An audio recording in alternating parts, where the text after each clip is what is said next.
Chapter 42. The Whiteness of the Whale. What the white whale was to Ahab has been hinted. What at times he was to me, as yet remains unsaid. Aside from those more obvious considerations touching Moby Dick, which could not but occasionally awaken in any man's soul some alarm, there was another thought, or rather vague, nameless horror concerning him, which at times by its intensity completely overpowered all the rest, and yet so mystical and well-nigh ineffable was it, that I almost despair of putting it in a comprehensible form.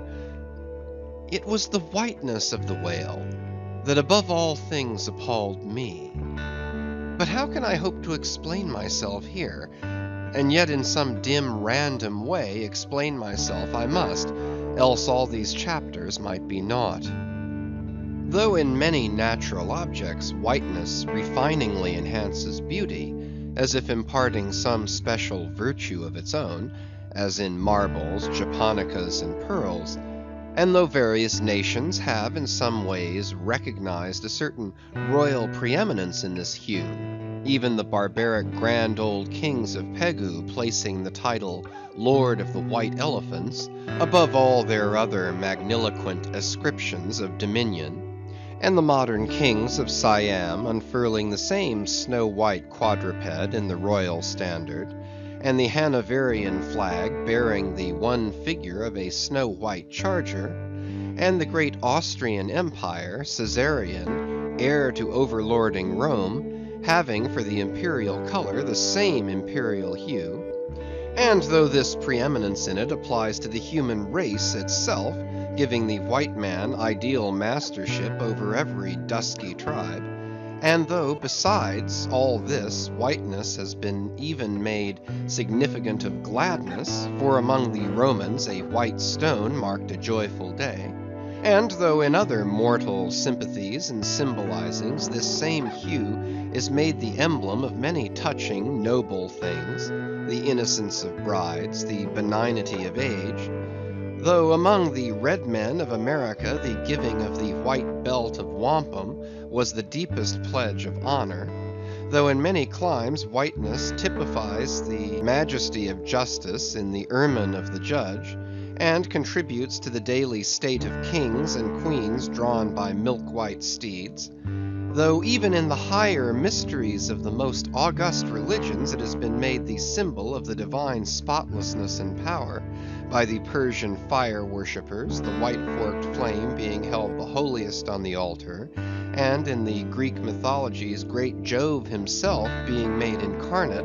in a snow-white bull, and though to the noble Iroquois the midwinter sacrifice of the sacred white dog was by far the holiest festival of their theology, that spotless, faithful creature being held the purest envoy they could send to the Great Spirit with the annual tidings of their own fidelity, and though directly from the Latin word for white, all Christian priests derive the name of one part of their sacred vesture, the alb or tunic, worn beneath the cassock, and though among the holy pomps of the Romish faith, white is specially employed in the celebration of the Passion of our Lord, though in the vision of St. John white robes are given to the redeemed, and the 24 elders stand clothed in white before the great white throne, and the Holy One that sitteth there white like wool, yet for all these accumulated associations with whatever is sweet and honorable and sublime, there yet lurks an elusive something in the innermost idea of this hue,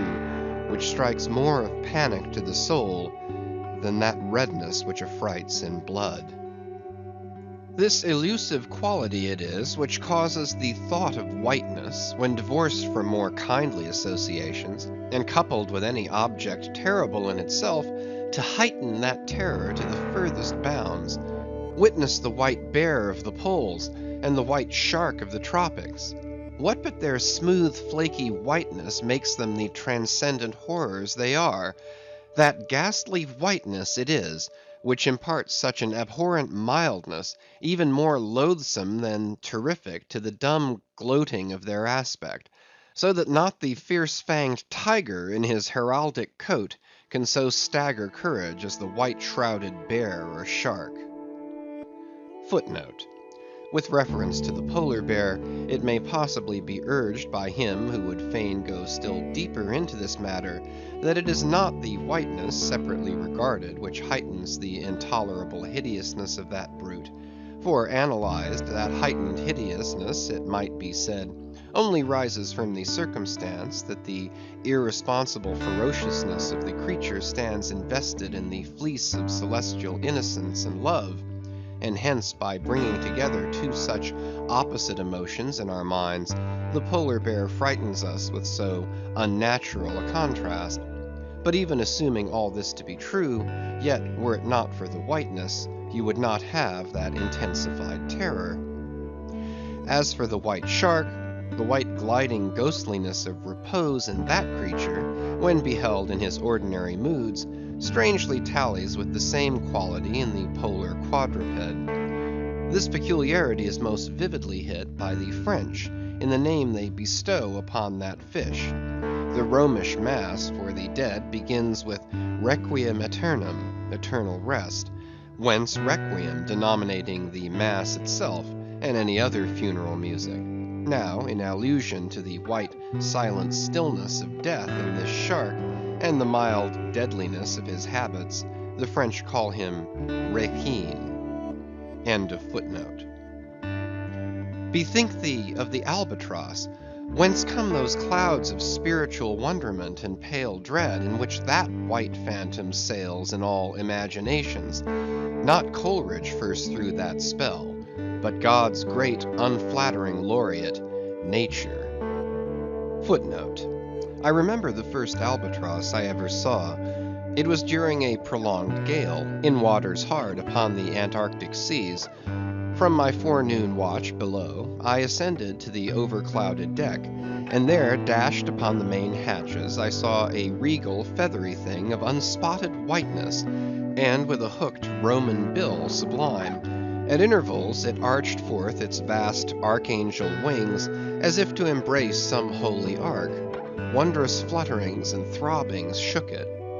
Though bodily unharmed, it uttered cries as some king's ghost in supernatural distress. Through its inexpressible strange eyes, methought I peeped to secrets which took hold of God. As Abraham before the angels, I bowed myself. The white thing was so white, its wings so wide, and in those forever exiled waters, I had lost the miserable warping memories of traditions and of towns. Long I gazed at that prodigy of plumage. I cannot tell, can only hint the things that darted through me then. But at last I awoke, and turning, asked a sailor what bird was this. A goney, he replied. Goney? Never had heard that name before. Is it conceivable that this glorious thing is utterly unknown to men ashore? Never.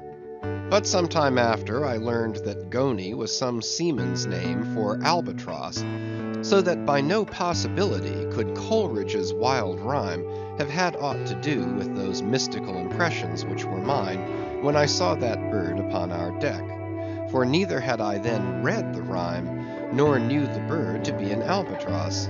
Yet in saying this, I do but indirectly burnish a little brighter the noble merit of the poem and the poet. I assert then that in the wondrous bodily whiteness of the bird chiefly lurks the secret of the spell, a truth more evinced in this, that by a solecism of terms there are birds called grey albatrosses, and these I have frequently seen, but never with such emotions as when I beheld the Antarctic fowl. But how had the mystic thing been caught? Whisper it not, and I will tell. With a treacherous hook and line, as the fowl floated on the sea. At last the captain made a postman of it, tying a lettered leathern tally round its neck, with the ship's time and place, and then letting it escape.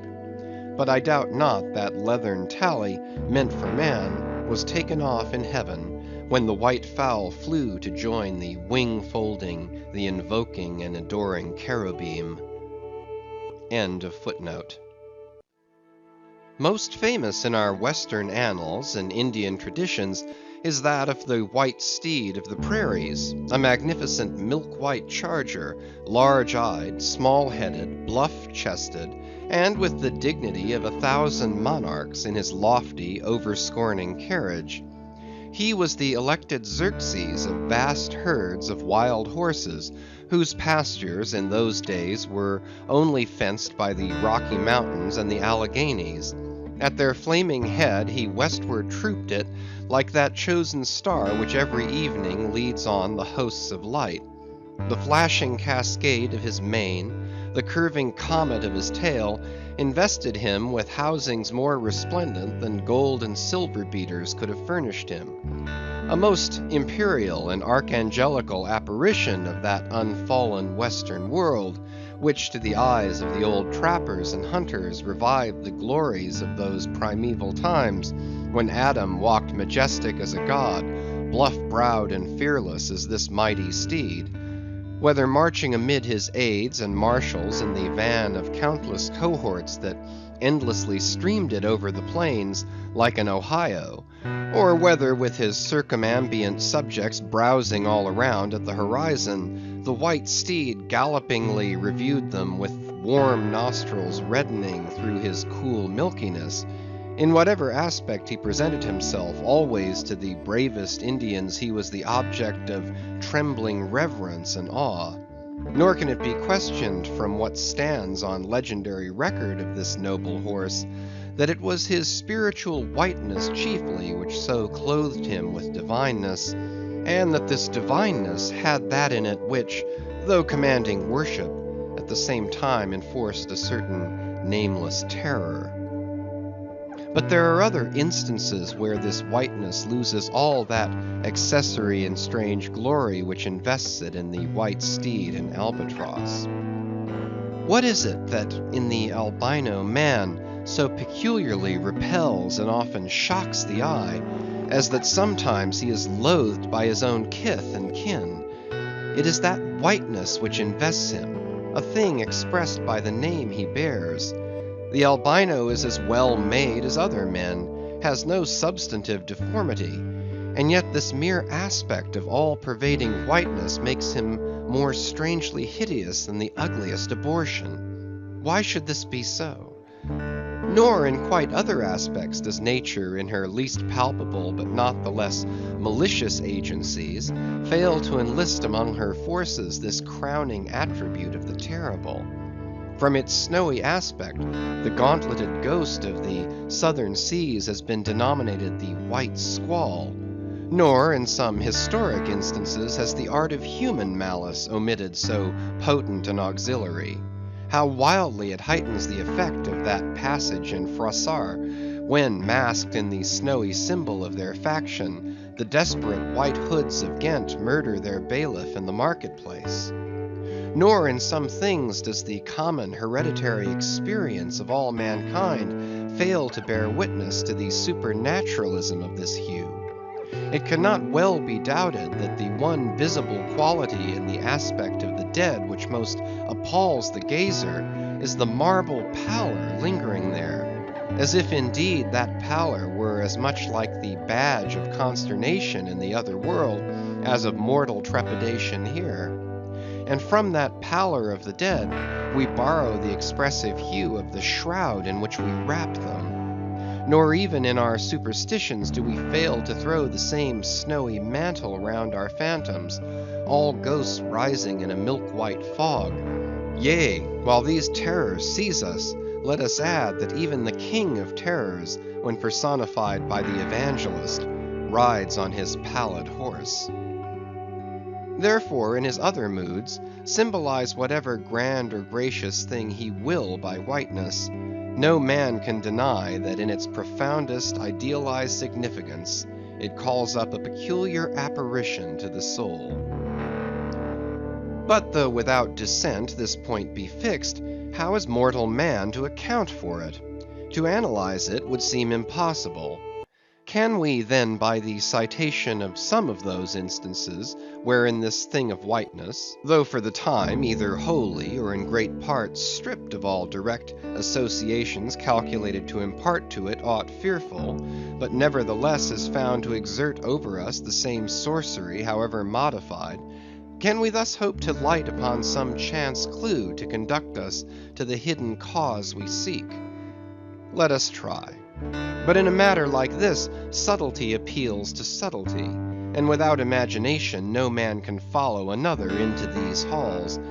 And though doubtless some at least of the imaginative impressions about to be presented may have been shared by most men, yet few perhaps were entirely conscious of them at the time, and therefore may not be able to recall them now. Why, to the man of untutored ideality, who happens to be but loosely acquainted with the peculiar character of the day, does the bare mention of Whitsuntide marshal in the fancy such long, dreary, speechless processions of slow-pacing pilgrims, downcast and hooded with new-fallen snow? Or to the unread, unsophisticated Protestant of middle American states, why does the passing mention of a white friar or a white nun evoke such an eyeless statue in the soul?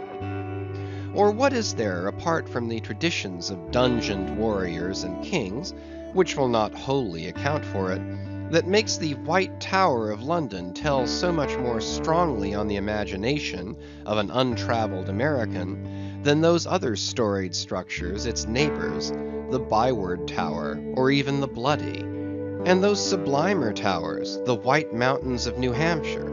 Whence, in peculiar moods, comes that gigantic ghostliness over the soul at the bare mention of that name, while the thought of Virginia's Blue Ridge is full of a soft, dewy, distant dreaminess? Or why, irrespective of all latitudes and longitudes, does the name of the White Sea exert such a spectralness over the fancy, while that of the Yellow Sea lulls us with mortal thoughts of long, lacquered, mild afternoons on the waves, followed by the gaudiest and yet sleepiest of sunsets? Or to choose a wholly unsubstantial instance, purely addressed to the fancy, why, in reading the old fairy tales of Central Europe, does the tall, pale man of the Hartz forests, whose changeless pallor unrustlingly glides through the green of the groves, why is this phantom more terrible than all the whooping imps of the Blocksberg? Nor is it altogether the remembrance of her cathedral-toppling earthquakes, nor the stampedos of her frantic seas, nor the tearlessness of arid skies that never rain, nor the sight of her wide field of leaning spires, wrenched copestones, and crosses all adroop, like canted yards of anchored fleets, and her suburban avenues of house walls lying upon each other as a tossed pack of cards. It is not these things alone which make tearless Lima the strangest, saddest city thou canst see. For Lima has taken the white veil, and there is a higher horror in this whiteness of her woe. Old as Pizarro, this whiteness keeps her ruins forever new, admits not the cheerful greenness of complete decay, spreads over her broken ramparts the rigid pallor of an apoplexy that fixes its own distortions. I know that to the common apprehension, this phenomenon of whiteness is not confessed to be the prime agent in exaggerating the terror of objects otherwise terrible, nor to the unimaginative mind is there aught of terror in those appearances whose awfulness to another mind almost solely consists in this one phenomenon, especially when exhibited under any form at all approaching to muteness or universality. What I mean by these two statements may perhaps be respectively elucidated by the following examples. First, the mariner, when drawing nigh the coasts of foreign lands, if by night he hear the roar of breakers, starts to vigilance, and feels just enough of trepidation to sharpen all his faculties. But under precisely similar circumstances, let him be called from his hammock to view his ship sailing through a midnight sea of milky whiteness, As if from encircling headlands, shoals of combed white bears were swimming round him, then he feels a silent superstitious dread. The shrouded phantom of the whitened waters is horrible to him as a real ghost. In vain the lead assures him he is still off soundings. Heart and helm, they both go down. He never rests till blue water is under him again. Yet where is the mariner who will tell thee, Sir, it was not so much the fear of striking hidden rocks as the fear of that hideous whiteness that so stirred me. Second, to the native Indian of Peru, the continual sight of the snow-howdahed Andes conveys naught of dread, except perhaps in the mere fancying of the eternal frosted desolateness reigning at such vast altitudes, and the natural conceit of what a fearfulness it would be to lose oneself in such inhuman solitudes. Much the same is it with the backwoodsman of the West, who with comparative indifference views an unbounded prairie sheeted with driven snow, no shadow of tree or twig to break the fixed trance of whiteness. Not so the sailor, beholding the scenery of the Antarctic seas, where at times by some infernal trick of legerdemain in the powers of frost and air, he, shivering and half shipwrecked, instead of rainbows speaking hope and solace to his misery, views what seems a boundless churchyard grinning upon him, with its lean ice monuments and splintered crosses. But, thou sayest, methinks that white lead chapter about whiteness is but a white flag hung out from a craven soul. Thou surrenderest to a hypo, Ishmael. Tell me why this strong young colt, foaled in some peaceful valley of Vermont, far removed from all beasts of prey, why is it that upon the sunniest day, if you but shake a fresh buffalo robe behind him, so that he cannot even see it, but only smells its wild animal muskiness, why will he start, snort, and with bursting eyes paw the ground, in frenzies of affright? There is no remembrance in him of any gorings of wild creatures in his green northern home, so that the strange muskiness he smells cannot recall to him anything associated with the experience of former perils.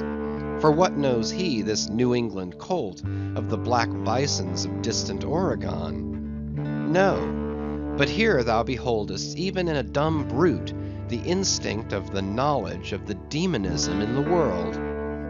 Though thousands of miles from Oregon, still when he smells that savage musk, the rending, goring bison herds are as present as to the deserted, wild foal of the prairies, which in this instant they may be trampling into dust. Thus, then, the muffled rollings of a milky sea, the bleak rustlings of the festooned frosts of mountains, the desolate shiftings of the wind-rowed snows of prairies, all these to Ishmael are as the shaking of that buffalo robe to the frightened colt. Though neither knows where lie the nameless things of which the mystic sign gives forth such hints, yet with me, as with the colt, somewhere those things must exist, though in many of its aspects this visible world seems formed in love, the invisible spheres were formed in fright. But not yet have we solved the incantation of this whiteness, and learned why it appeals with such power to the soul, and more strange and far more portentous.